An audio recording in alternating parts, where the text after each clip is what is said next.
happening on Wall Street. Economic indicators. Who knows where this is going to end up? To understand the economy, you have to understand human nature.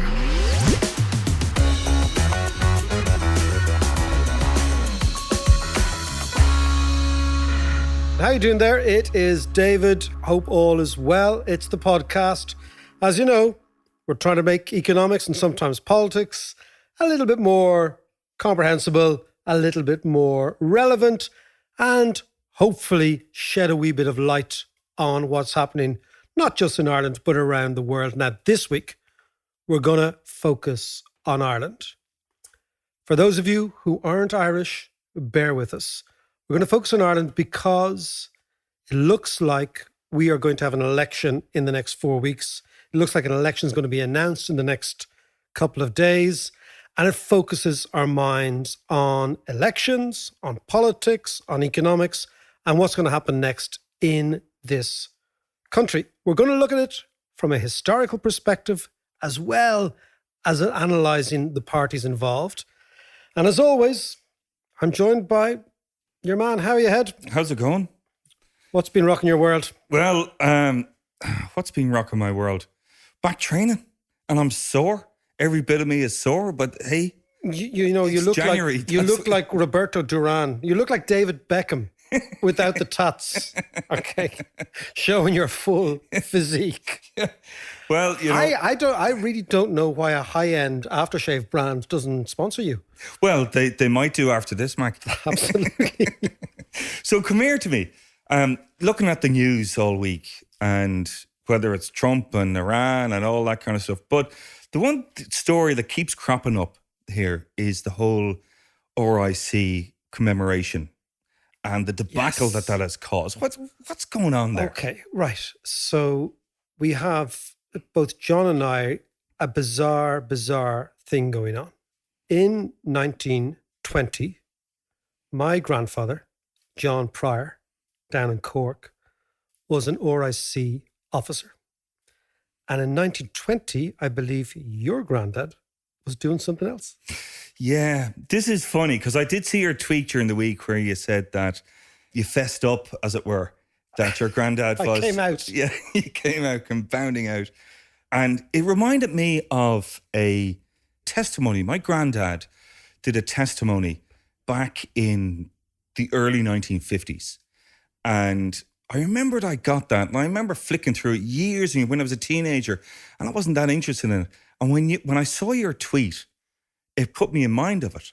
So I went out and I dug it up, and I found out I'd be flicking through it, and it is. So your granddad was an IRA member. IRA. So your granddad Longford was shooting RIC men, of which he could have shot my granddad. He could very easily have shot your granddad. That's amazing. Go on, tell us the story. So. And I dug this out, and I'm going to read a bit here. Because the funny thing, just so you know, John and I have known each other since we were 3 or 4 years old. Neither of us knew this until tonight. Yeah, absolutely. So let me read this out to you. And this is just... What was his name? Frank Davis. In Longford. In Longford. He was the quartermaster. He was under the command of Sean McKeown. And in his battalion... There was, and I'm reading here stuff like names like Reynolds and stuff, which I think was John, our mate John, who died last year, is Albert Reynolds' nephew's dad, I bet you. Yeah, that would have been a Fianna Fáil family from that neck of the woods. Yeah, absolutely. But anyway, on here's one story. Here we go. On Halloween Eve, 1920, District Inspector Kelleher was shot in Kiernan's Hotel in Granard. This is in Longford, by the way. And the following day, Constable Cooney was shot in Clonbrony. Cooney was an RIC man and was now a noted detective who was wont to go around dressed in women's clothes and other forms of disguise, IRA hunting. That's amazing. Yeah. He had been stationed at one time in Ballinallee. Michael Collins got to know about Cooney and ordered that he be shot.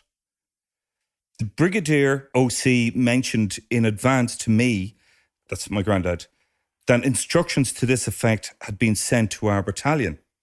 The night before he was shot, several attempts had been made to locate him, but without success.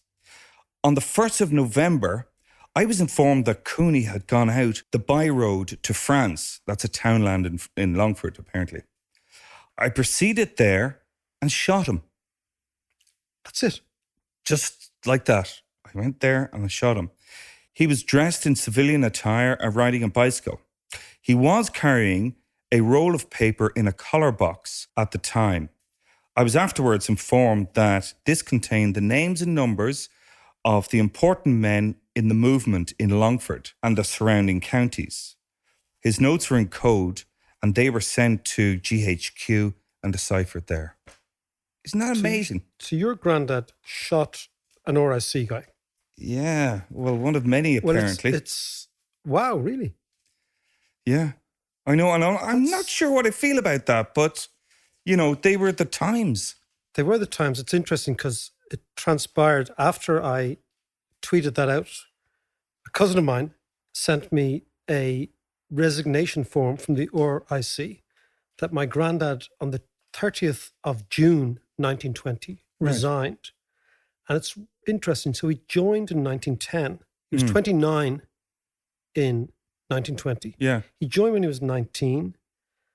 He was obviously a cop in Cork. Now, if you look at the data, more cops, I think, were killed, RIC men were killed in Cork than anywhere else. Really? And I presume what happened was the local IRA guys must have come up to him and said, look, we've no real scrap with you, but if you stay in this job, in that uniform, we will get you.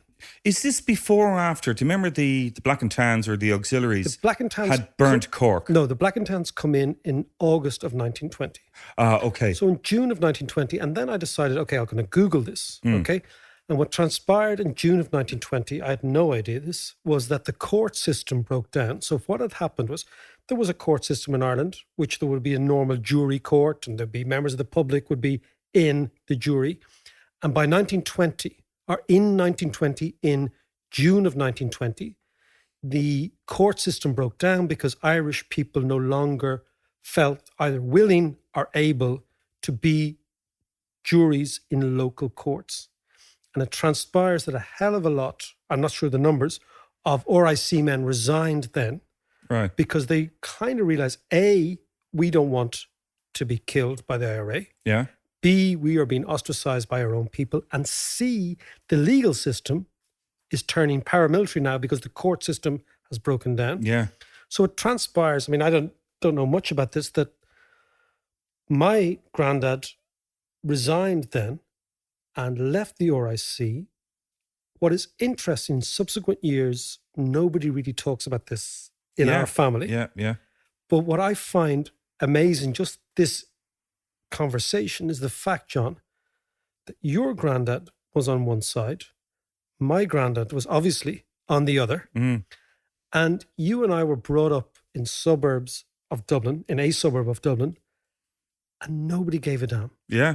Yeah, that's only one and a bit generations later. And I think that's, if there's an achievement of this society, this country, it's the fact that you and I are oldest mates. We didn't even know this.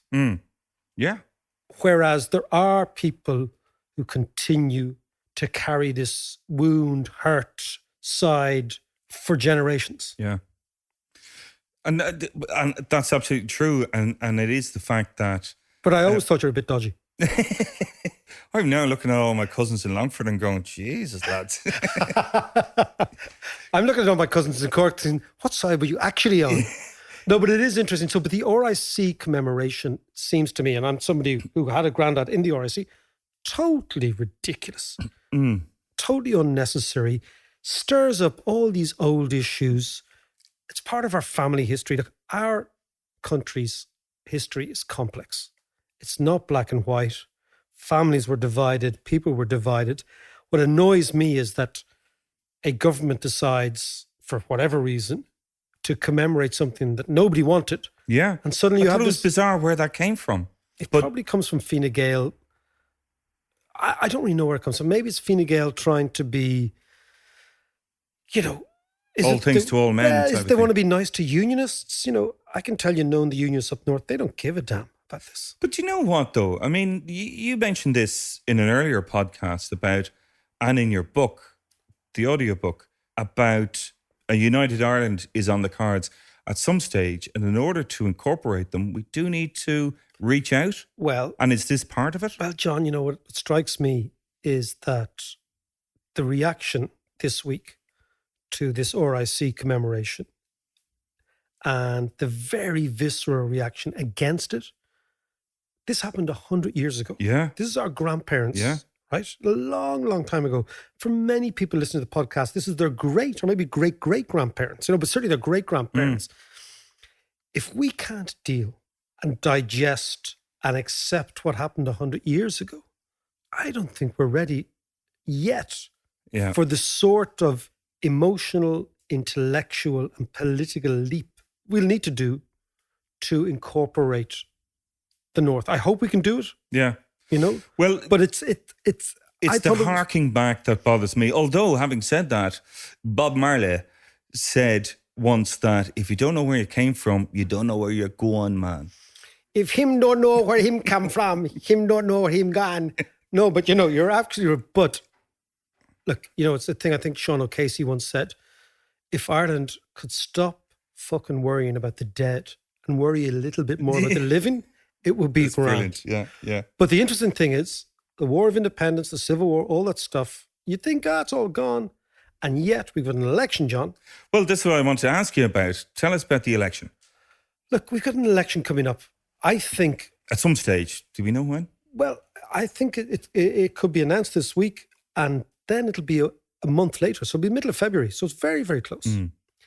And the likelihood is that, this is what I believe, that it will be, at the moment we have a Fine Gael government propped up by Fianna Fáil. Yeah.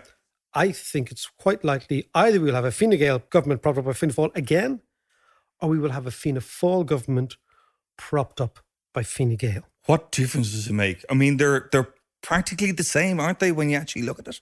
Well, when you look at it ideologically, Yeah. right? Like left-right. So all European politics, they're almost the same. When you look at it in terms of liberal and conservatism, given all the referenda we've had, they're exactly the same. When you look at it in Northern Ireland, despite what we were talking about our grandparents, they're exactly the same. Yeah. When you look at it in the context of Europe, say the Brits got all their knickers in a twist over Europe, Fianna Fáil and Fine Gael are exactly the same. Yeah. So you think, what's the difference? Now, there's lots of subtle differences between Fianna Fáil and Fine Gael, which I think are kind of worth exploring. Go on. Well, explain it to me, because it is one thing, and I have to admit, maybe I'm just a bit of a gobshite, but I have to admit that I've never really understood the difference, the real difference between Fianna Fáil and Fine Gael. Well, if you look at Irish politics through the lens of European analysis, which is ideological, which is Marx versus capitalism, which is capital versus labour, which is red politics versus conservative politics. Yeah, it's a binary kind of whole system. Yeah, it's not that. We've a Schleveen system. And interestingly, I think it's a little bit more interesting. So the most fascinating piece of research I've seen in many years was trying to isolate the difference between Fianna Fáil and Fine Gael. It was an academic paper written 10 years ago, and it came up with something amazing, which was it looked at all the surnames. So it was looking at culture, not economics, culture. It looked at the surnames of all the TDs who've ever served for Fianna Fáil and Fine Gael. And what it showed was that the Fine Gael surnames were much more likely to be Norman. Okay, so we're going back to the 12th century. Okay. And the Fianna Fáil surnames Talk about harking back. were much more likely to be Gaels. So you think in the 12th century, the Normans arrive here. Yeah. Remember, we learned them in school in the history called the Old Irish and the New Irish. Yeah, the Old English, and the New English, right? Yeah. But they all came. So we're talking about Ireland pre-Cromwell.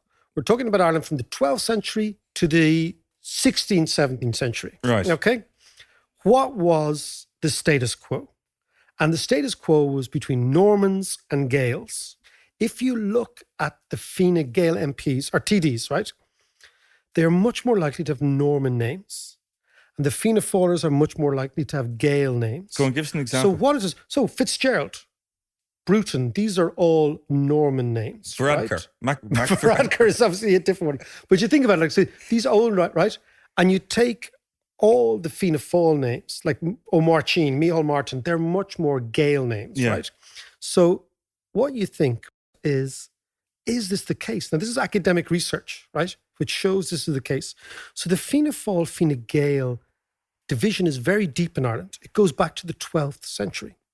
And if you look at the history, the Normans, the Irish people who were Normans, then became Irish. Remember, they used to call them more Irish than the Irish themselves, right? Yeah. So they were both against the aristocracy, the planter stock, right? Yeah. Once the Brits leave, suddenly they've got to figure out another way of looking at the world. But it's much more likely that Fine Gael members will have been members of the Irish Parliamentary Party, the Home Rule Party, Parnell's party. Sure. And it's much more likely that Fianna Fáilers were members of radical nationalism. Okay. Right? And I find this amazing, not because it's an opinion, because it's a fact that Fine Gaelers draw their cultural legacy from the Normans, and Fianna Fáilers draw their cultural legacy from the old Gaels who existed here pre-Norman and certainly pre-plantation. Right, but hang on. And I love that idea. You know, it's brilliant, but hang on a second. Are people really harking back to that? This is not a conscious thing. Is this something that's totally ingrained and innate in people? This is all about very deep class divisions in a country, much deeper than Karl Marx or James Connolly or any of that stuff. This is who you are in your townland, who your people are, what your deep DNA is. Now, the interesting thing about all this is that I would have thought that this had dissipated years ago, but clearly it hasn't. And we don't think about it in this way. No, right? Not at all, no. But then you think about the 1916 Rising, you think, what actually was it? Because, we had all these commemorations a couple of years ago and all that sort of stuff. And I've been interested in the class element of 1916. Right. And the amazing thing about 1916 Rising is the vast majority of those fellas in the GPO had jobs. That's really unusual in a country that had massive high levels of unemployment. Yeah. So the unemployed are not involved in the Rising. They are people, and I went through it. It was an amazing piece of research I went through, and it showed the professions or the occupations of the people in 1916. Yeah. They were insurance clerks, they were drapers, they were grocers, they were hattiers, they were confectioners. There was a couple of silk weavers in there, right? So what you have who is the silk weaver? I don't know. We'll have to find who's. If anybody listening to the podcast has a great granddad who fought in GPO as a silk weaver, by all means get in contact. Right. But the point is, they were all of what you would describe as the lower middle class, right? At the time. Yeah.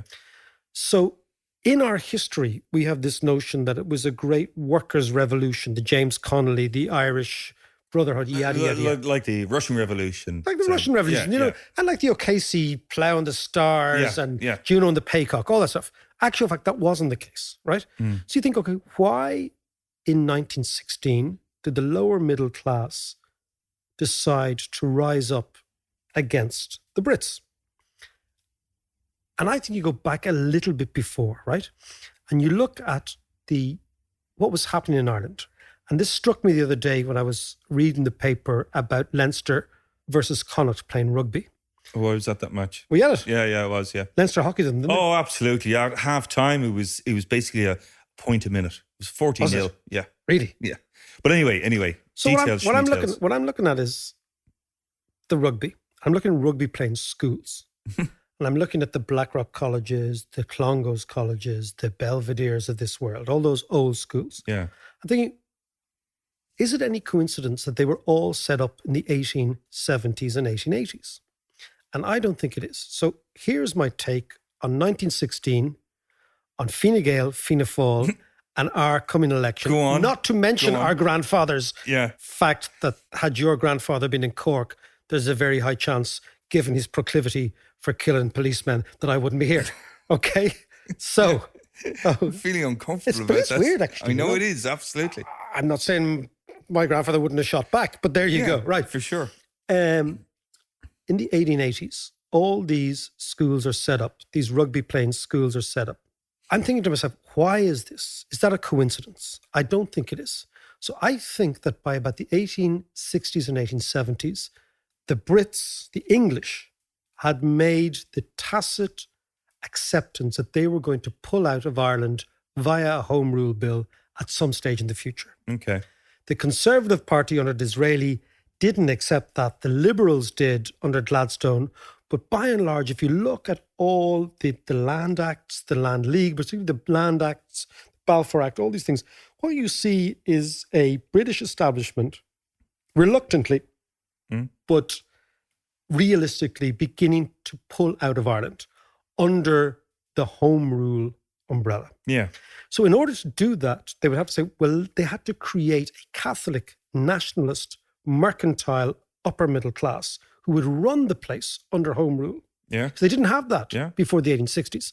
So then you see these big schools, the rugby playing schools, emerge in the 1880s in order to create that class.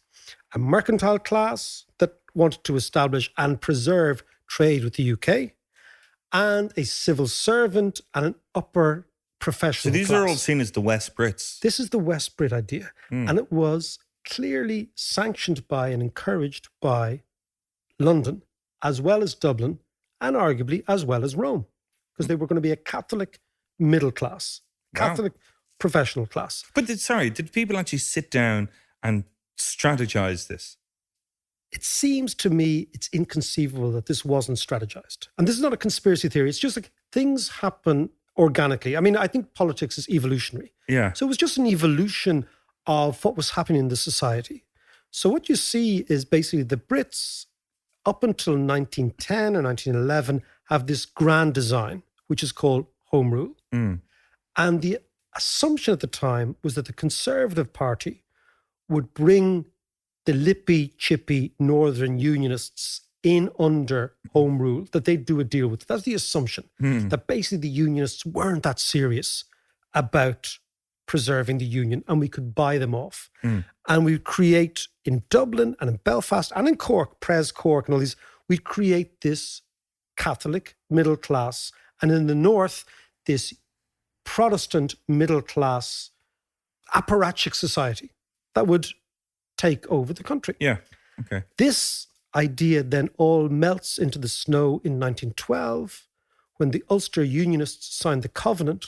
The UVF is set up and the UVF says, we will fight to preserve Ulster being British. So suddenly then the Brits are like, oh, okay, fair enough. John Redmond, this was John Redmond's big fear, that there'd be partition. The Brits then realize, okay, there's going to be some sort of partition. We're still going to try and get out, but it's going to be partitioned.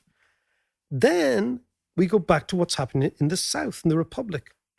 Suddenly then, the lower middle class, the people who fought in the rebellion, actually, think, fuck this. We're not going to allow the Brits to leave and us be ruled by these sort of bourgeois, snobby owl Clongowes and Blackrock College guys. Yeah. So we are going to fight. So the fight in 1916 wasn't so much Irish against Brits, but it was Irish against Irish. That basically the lower middle class, the drapers, the grocers, the hattiers, the silk weavers, rose up in order to figure out, well, in order to set up their claim for who was going to run this new country once the Brits went. So when I look at 1916, what I see is a revolution of grocers and drapers. And the reason they revolted was to position themselves for the coming disappearance of the Crown forces that subsequently came in 1922. Right. And these people then end up being the foot soldiers of Fianna Fáil, because the Fine Gaelers, remember the Normans I was talking about, were much more likely to be what I would call the way the middle class always deal with change is we become model prisoners. I say we because I'm a member of them, right? So we'd say, oh, well, there's a change coming. I'm a model prisoner. I didn't do anything wrong. I behaved really, really well. I didn't revolt, and give me the spoils. So my sense is that Fianna Fáil now comes from a very deep place, much, much deeper than lots of political analysts believe it is. You can see it at various points in our history emerging. And in 1916, it emerges as the revolutionaries. But what they are people not so much saying we're going to push the Brits out, but saying we kind of know the Brits are going and we want to establish our territory for the new state which is to come. Now, that's some statement. It's a really interesting take on that. So what you're saying then is that the lower class and lower middle class were taking on... The lower class dubs were actually fighting in Flanders for the British Army. Right, yes. Right? Yeah, so the working class dubs were in the British Army. Right? This is the interesting thing. Dublin Fusiliers. The Fusiliers, all the Dublin regiments, they were working class guys, right? Yeah. So the working class dubs were fighting for the Brits. The lower middle class were working in grocers and drapers around the place. They were worried that the Blackrock College boys and the Clongowes boys, the Ross O'Carroll Kellys, would actually take power. And they were saying, fuck it, it's better to have a few Brits in power than those snobs who sit up the front at Mass. Because we're down the back at Mass. Right. So they understood Irish culture. So that's where I think Fianna Fáil comes from. So can I just ask you then, being a CBC boy... basically, the revolution was a Christian Brothers Revolution. Woo! There you go. You and Edmund Rice. You and Edmund Rice. Exactly. So come here, let's get back to this. But I'm really serious. I think if you look at our history through class and land and the bullshit snobbery that characterised Ireland for many, many years, I think that's where you see more clues than through the anti-Brit, anti-Protestant, anti-this, that and the other. Okay, so I want to take you back to that question then of the difference between Fianna Fáil and Fine Gael. And what I think you're saying is that Fianna Fáil were the kind of the man on the street, the present flesh, all that kind of parish pump politics type of thing, compared to Fine Gael, which were more... They're patricians. They were more patrician. They were more, we know what's best for you. We come from a long tradition. We were Normans. We were then involved in the Irish Parliamentary Party, the Home Rule Party. We're a patrician class. So they got the big vision. Is that would it be fair the big to farms say? First. Oh yeah, okay. Well, that's something else. But is it fair to say then that a crucial difference between Fianna Fáil and Fine Gael is Fine Gael look at the big picture, the big vision and stuff, but are a little bit removed from the people, and Fianna Fáil are the opposite. They're more closer to the people. Yeah, I think that the way I like to look at it is Fianna Fáil are the party of bricklayers, Fine Gael are the party of bookkeepers. Ooh, right? Nice. Bricklayers in the sense that they can build stuff. Bookkeepers in the sense that they're always worried about balancing the books. And if you look at the history of the two parties, right? So what I've said is that culturally, the differences are unbelievably obvious if you understand the country. Mm. But when you look from outside, so when you've got like an English guy comes in, he goes, I can't believe there's no difference. They don't understand that this is a deeply complex culture that you're involved in. It's been scarred by colonialism. It's been scarred by Catholicism. And there is a cute whore thing going on that we all understand, right? Mm. But once you begin to understand that, what you see is the difference between Fianna Fáil and Fine Gael. And the reason we're talking about them is they're likely to run the country again. Yeah. There has been no Taoiseach since 1922 that is not a member of one or two of these parties. Yeah. Never happened. So there's no point talking about them in the abstract. The Greens, the Labour. It's all fringe stuff. I like lots of what the Greens talk about. I like some of what Labour talks about. But I'm talking about the realpolitik of who's going to run this kip in the next, this lovely country, in the next 4 or 5 years. It's going to be one of the two. So let's go back to the idea of parish pump. Okay.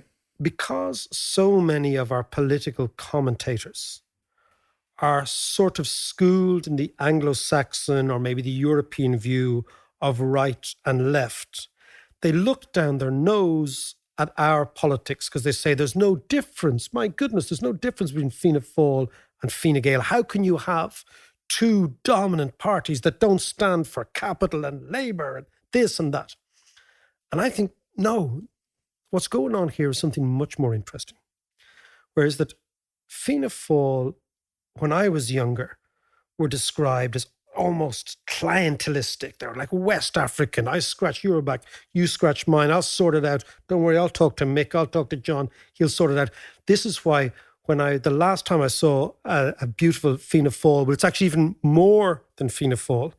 It's the Jackie Healy Rays, the Healy Rays, which is Fianna Fáil DNA, which is even more Fianna Fáil than Fianna Fáil, right? Yeah. I was in Killarney about 4 years ago during one of the elections, and I was walking to the train station. And do you know the theme song to Match of the Day? Yeah. So I hear this, obviously in the back of some old Fiat Ritmo, right? Yeah. With a massive big mic on it. And it was the Match of the Day tune with saying, vote Danny Healy Ray. Really? Right? Okay. And I thought, oh, for fuck's sake, this is like Father Ted. But then I thought to myself, let's think a bit more deeply about this. The fact that those type of politicians exist in Ireland, right? The glad handling, the back of mass, the GAA club, don't worry, I'll sort it out, right? It serves an interesting purpose, which is the following. It gives people, local people, a real connection with power, okay? Through these politicians, right? The sophisticated media commentary always says, well, this is really backward. But maybe it's actually not so much backward. Maybe it's actually quite interesting. And the interesting is here. We've spoken about populism for the last 4 or 5 months on this podcast. Yeah. We've talked about the fact that people feel disengaged, isolated, not part of the process. They are totally and utterly removed from politics. What they say is, that guy up there, the politician, he doesn't represent me. I'm an outsider. You guys are insiders. I'm an outsider. What the Fianna Fáil and the rural Fine Gael TD does, it makes everybody an insider. Because it says to everybody, I'm listening to you. I'll worry about your drains. I'll talk to your ma if she's worried at night. I'll sort out the young fella trying to get into this, that, the other. Yeah. And what it does is it makes politics really inclusive. And if we understand this, we realize that not only is Irish politics not really unsophisticated, but it's actually quite sophisticated. And the other issue is because of our crazy PR system where you've got 11 preferences, right? Which looks again to be really mad. What it does is it brings everyone into the tent, right? And as we know, it's much better that people are in the tent pissing out than outside the tent pissing in. Outside the tent pissing in is the UK. Yeah. Where if you have a constituency of 100,000 votes, if the Conservative guy gets 50,500 and the Labour guy gets 49,500, the Conservative guy gets 100% of the power. Yeah. Winner takes all. Despite having only half of the votes. Yeah. That can never happen in Ireland. Yeah. So as we go in to an election, and we will cover the election in much more detail, John, and as we look at our family backgrounds, our history, what our grandparents did, our grandfathers did, as we look at the origin of Fianna Fáil and Fine Gael, if we assume that Fianna Fáil and Fine Gael will provide the government in some shape or form, I think it's interesting to look at the class and historical basis of these divisions. And rather than take the altitudinous idea that our politics is backward and gobshitist and full of Mayfainers, it may well be this, but it could also be the most significant bulwark against populism that any political process can produce. Mac, then this is probably a terribly unfair question, but maybe not. I know you'll have an opinion. What are your predictions then? How do you think this election will fall? I think the most likely thing. Do you ever watch two drunks propping each other on the way home from the pub, right? I have been one of them. And one fella leans into the other lad and the other lad gives away a wee bit and then leans back into the other fella and the other fella gives away a wee bit, but not too much because the pair of them will fall over. There's an understanding. There's an understanding. I look at Fianna Fáil and Fine Gael, and don't say this is a great thing, as like a pair of drunks coming home from the pub. That in order for the pair of them to get over the line, they have to lean and depend and embrace each other, knowing full well that the difference between the pair of them are both very narrow and very large, depending on which way you look at it. Thanks so much for listening to the podcast. Now, if you like our content and you want to support us, please consider becoming a patron at patreon.com/David McWilliams. If you become a patron, you can unlock all sorts of interesting new content, interviews I'm going to be doing, ticket giveaways, and this will ensure that the podcast remains ad-free and you can get all of this stuff for the price of a pint.